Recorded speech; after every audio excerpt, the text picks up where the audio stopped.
नमस्कार मित्रों, चैनल में आपका स्वागत है।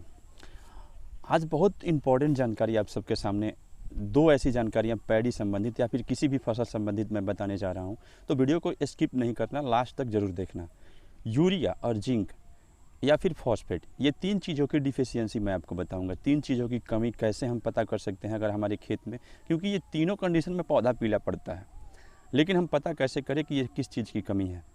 तो उसके लिए आपको सबसे पहले अपने पौधों को देखना होता है। जैसे आप अभी पैडी का सीज़न है, अगर हम पैडी में ये देखते हैं, धान की फसल में देखते हैं कि हाँ, हमारे पौधों में कौन सा पत्ता पीला हो रहा है। जैसे कि अभी आप इस फसल में देखेंगे, यहाँ पे इसके ऊपर के पत्ते पीले हो रहे हैं।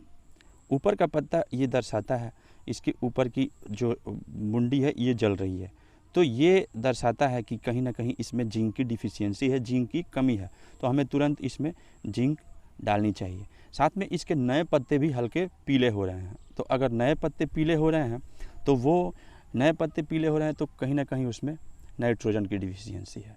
नाइट्रोजन की डिफिशियंसी की वजह से ही नए पत्ते पीले होते हैं। तो हमें खेत में तुरंत नाइट्रोजन का प्रयोग करना चाहिए। अच्छा होगा कि हाँ, EDTA जिंक और नाइट्रोजन यूरिया दोनों ही मिलाकर के अपने खेत में छिड़काव कर दें, तो उससे हमारी खेत की समस्या काफ़ी हद तक दूर हो जाएगी।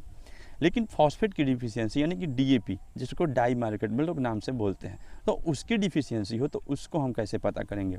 तो अपने खेत में जब भी जाएं तो आप अपने खेत को देखें। अगर पुराने पत्ते, नए पत्ते नहीं, जो नए पत्ते आ रहे हैं वो नहीं, अगर पुराने पत्ते पीला हो रहा हो, जैसे कि इसके पुराने पत्ते ठीक हैं, स्वस्थ हैं, हरे भरे हैं, तो पुराने पत्ते अगर पीले हो रहे हो, ये जैसे कि इसमें आप देखेंगे पुराने पत्ते को आप निकालिए, अगर पुराना पत्ता पीला हो रहा हो तो समझ जाइए कि इसमें DAP यानी कि फॉस्फेट की कमी है। और अपने खेत में या फिर स्प्रे विधि से 05234 का प्रयोग कर सकते हैं। 050 पोटेशियम की कमी को दूर करने के लिए होता है, तो 05234 का प्रयोग कर सकते हैं। या फिर DAP का भी, जब आपके खेत में नमी हो तो DAP 46% का भी छिड़काव आप अपने खेत में कर सकते हैं।